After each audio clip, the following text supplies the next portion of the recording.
J'ai déjà eu à faire plusieurs vidéos sur cette chaîne où je parlais de l'épargne, je parlais effectivement des différentes manières d'atteindre une certaine santé financière, voire à terme une liberté financière, et l'épargne était bien souvent au cœur de ce voyage.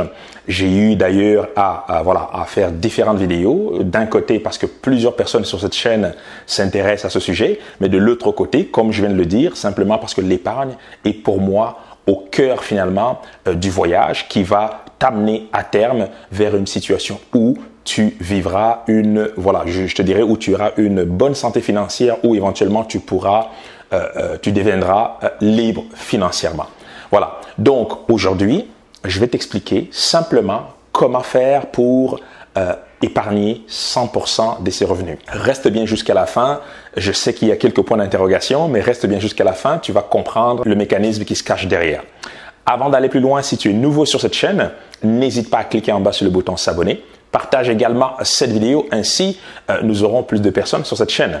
Et également, si tu ne l'as pas déjà fait, je t'invite à télécharger mon livret, les 10 bonnes raisons de devenir investisseur. Il s'agit effectivement du lien, regarde dans la partie description et tu pourras télécharger ce livret. Alors, comment faire pour épargner 100% de ses revenus? Comment faire pour épargner 100% de ce que tu gagnes comme argent en ce moment? Donc, avant déjà de parler des 100%, je reviens rapidement sur la notion des 10%. Si tu regardes mes autres vidéos sur l'épargne, d'ailleurs, je mettrai les liens dans la partie description ou encore dans la partie suggestion de cette vidéo, tu verras que je reviens régulièrement sur le fait d'épargner au moins 10% de ses revenus, minimum. Pourquoi? Parce que d'un côté, ça te permet d'accumuler un certain capital avec le temps.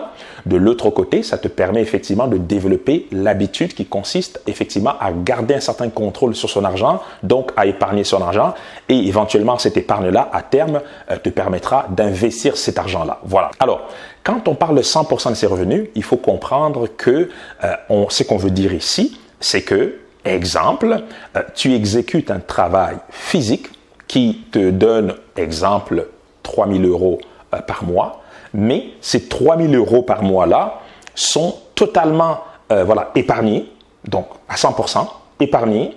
Pourquoi? Parce que tu vis finalement tes besoins de base, tes besoins incompressibles sont financés par un revenu passif. Je m'explique. Dans un premier temps, tu commences à épargner 10% de tes revenus, voilà, parce que tu as un salaire, parce que tu travailles, tu es un salarié et tu épargnes 10%. Plusieurs personnes me diront 10% c'est beaucoup, etc., etc. Effectivement, j'ai déjà eu ce type de commentaires ou de questions. À ce sujet, je t'invite à regarder également, j'ai eu une formation sur l'épargne qui s'intitule Épargne facile ou comment épargner rapidement, efficacement, sans douleur, même avec un petit salaire. Donc, va voir dans la partie description. Cette formation règle totalement ce problème-là. Voilà, donc 10%, peu importe le revenu, c'est quelque chose qui est tout à fait faisable. Donc, dans un premier temps, vers notre voyage du 100%, on commence déjà par un 10% des revenus. Maintenant, l'idée, l'astuce, c'est très rapidement de commencer à chercher des manières de générer des revenus passifs. Quand on parle de revenu passif, c'est tout simplement le fait de générer un revenu sans que nous ayons nous-mêmes à exécuter un travail physique pour gagner cet argent-là. Oui, on a déjà eu à faire un travail en amont une fois, mais cet investissement, ce placement, nous permet de recevoir des revenus de manière récurrente sur plusieurs mois, plusieurs années, sans que nous ayons à travailler constamment sur ce projet. Voilà. Donc, le 10% qu'on épargne doit nous aider à avoir un capital. Ce capital-là doit être investi. Et par la suite, cet investissement-là, c'est dans l'objectif ultime de générer un revenu passif, soit à travers des loyers quand on investit en immobilier, soit à travers des dividendes quand on investit dans des actions en bourse. Et puis, je peux te donner d'autres exemples comme ça. Voilà. Maintenant, ce n'est pas tout de générer de revenus passifs. L'idée, c'est que ce revenu passif-là doit bénéficier d'un effet cumulé. Je m'explique. C'est qu'on a au jour le jour besoin de dépenser de l'argent. Si nos dépenses sont plus élevées que nos revenus, eh bien, on est mal barré, on n'arrivera jamais à créer une certaine richesse pour nous-mêmes. il faut, de ce fait, donc garder un contrôle sur nos dépenses, donc avoir un budget. Encore là, je t'invite à aller regarder, j'ai eu à faire différentes vidéos sur le fait d'avoir un budget. J'ai eu à faire un outil Excel que je te propose qui va t'aider à faire ton budget. Donc, tu peux aller regarder dans la partie de description toujours. Donc, il faut avoir un budget d'un côté. Donc, pour garder un certain contrôle sur nos dépenses, donc réduire nos dépenses le plus possible, donc de manière raisonnable bien sûr, éviter les excès parce qu'on a pour objectif d'épargner 100% de nos revenus. Et de l'autre côté, commencer effectivement à générer un revenu passif avec les 10% qu'on épargne en ce moment. Voilà. Maintenant, une fois qu'on commence à générer un revenu passif, eh bien, je te rappelle ici, il n'y a pas de gros ou de petits revenus passifs. Tout revenu passif est bon à prendre, d'autant que ce revenu passif-là vient t'aider à augmenter ton patrimoine. Maintenant, le revenu passif reçu, tu devrais le réinvestir. Donc, l'idée, c'est de réinvestir nos gains sans cesse.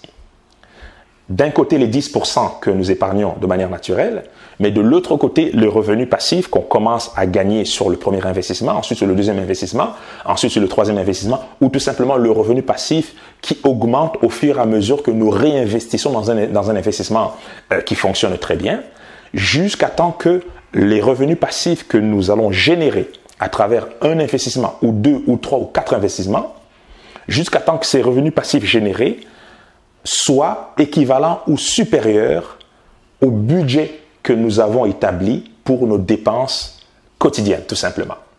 Donc, de manière plus précise, tu gagnes, disons, on va dire 2000 € par mois ou 2000 $ par mois. Exemple, tu épargnes 10% de tes revenus, c'est-à-dire 200 $ par exemple, eh bien, tu vis avec 1800 $ ou 1800 € qui restent. Eh bien, le fait justement de commencer à investir pour générer des revenus passifs, on va le faire avec l'accumulation des 10% que nous épargnons jusqu'à temps que nos investissements, 1, 2 ou 3 ou 4 investissements, puissent nous permettre de couvrir tous nos besoins de base, tout simplement. Et en ce moment-là, désormais, les 2000 € que nous allons gagner, par exemple, comme salaire, pourront être épargnés à 100%, tout simplement parce que nos revenus passifs, désormais, nous permettent de couvrir nos dépenses quotidiennes qui s'élèvent à 1800 € par mois. Voilà, donc tu as compris un peu l'idée qui se cache derrière. Donc, il est tout à fait possible à terme d'épargner 100% de ses revenus à condition que tu commences dès aujourd'hui, à condition que tu te mettes un budget, à condition que tu gardes un contrôle sur ton argent, à condition que effectivement tu sois patient et que tu te formes à différents piliers d'investissement et à condition que tu commences à investir le plus rapidement possible, que tu restes discipliné. Le temps fera le reste et bien souvent, on arrive à des résultats intéressants beaucoup plus vite que tu pourrais le penser en ce moment, tout simplement. Voilà. Donc, voilà comment est-ce qu'on fait pour épargner 100% de ses revenus. D'ailleurs, pour la petite histoire, tu dois savoir que cette démarche, elle est intéressante, peu importe ton niveau de revenu. Que tu fasses 2000 € par mois ou 2 millions d'euros par mois ou par année ou peu importe, si tu n'as pas pour ambition d'épargner de plus en plus sur la durée, tu vas te retrouver très rapidement avec des difficultés financières, peu importe ton niveau de revenu. On a vu autour de nous, ou à travers les médias, ou à travers des gens connus, des personnes qui, malgré des revenus exorbitants, plus de plusieurs millions d'euros, de dollars par année, se sont retrouvées ruinées, tout simplement parce que ces personnes n'avaient pas de budget, n'avaient pas de stratégie, et tout simplement parce que ces personnes continuaient sur la durée à dépenser, donc à utiliser pour leurs dépenses quotidiennes, non pas des revenus passifs, mais plutôt les gains qu'ils recevaient directement au premier niveau, tout simplement. Je gagne 2000 $ ou 2 millions d'euros parce que je suis une superstar, mais aussitôt que j'ai ces 2 millions d'euros-là, je commence à l'utiliser pour aller au restaurant, pour aller en vacances, pour me payer, pour faire les courses, pour faire les magasins, pour dilapider, acheter des bouteilles en boîte, etc., etc. Et c'est ainsi qu'on se retrouve souvent avec des personnes, malgré des revenus importants, pour une raison ou une autre, se retrouver en difficulté financière. Alors que de l'autre côté, ceux qui maintiennent leur fortune sur la durée, et par fortune que tu pars de 2 000 € ou de 2 millions d'euros, le concept, il est le même. Ceux-là sont prudents, peu importe le niveau de revenu qu'ils gagnent. Donc, ces personnes-là ont une stratégie, ont un plan et leur plan ultime, c'est de financer leurs dépenses courantes avec des revenus passifs, ainsi leurs revenus au premier niveau par rapport à leurs activités, peu importe l'activité, continuent à s'accumuler avec le temps et plus ces revenus s'accumulent, plus ces gens-là investissent et plus ils investissent, plus leurs revenus passifs augmentent. Et la bonne nouvelle avec les revenus passifs, c'est que même si tu dilapides ces revenus passifs-là, le mois d'après, tes investissements vont encore générer du revenu passif. Chaque mois, chaque année et tant aussi longtemps qu'on reste discipliné tout simplement et qu'on ne décide pas de liquider nos actifs, donc nos biens, justement, qui nous génèrent des revenus passifs tout simplement. Voilà. Donc, voilà pour aujourd'hui. J'espère que tu comprends un peu ce concept-là. Donc, comment faire pour épargner 100% de tes revenus? Je te dirais, commence par un 10% minimum et vise un 100% ultimement si tu veux atteindre des résultats explosifs, si à terme tu veux devenir indépendant financièrement, parce qu'en effet, aussitôt que tes revenus passifs pourront couvrir toutes tes dépenses quotidiennes, désormais, tu pourras dire que tu es désormais indépendant et libre financièrement. Voilà. Donc, voilà pour aujourd'hui. Donc, je te rappelle de t'abonner si tu aimes le contenu que je te propose. Et moi, je te dis à très très bientôt pour une nouvelle vidéo. Santé, amour, bonheur et prospérité. À très bientôt. Ciao.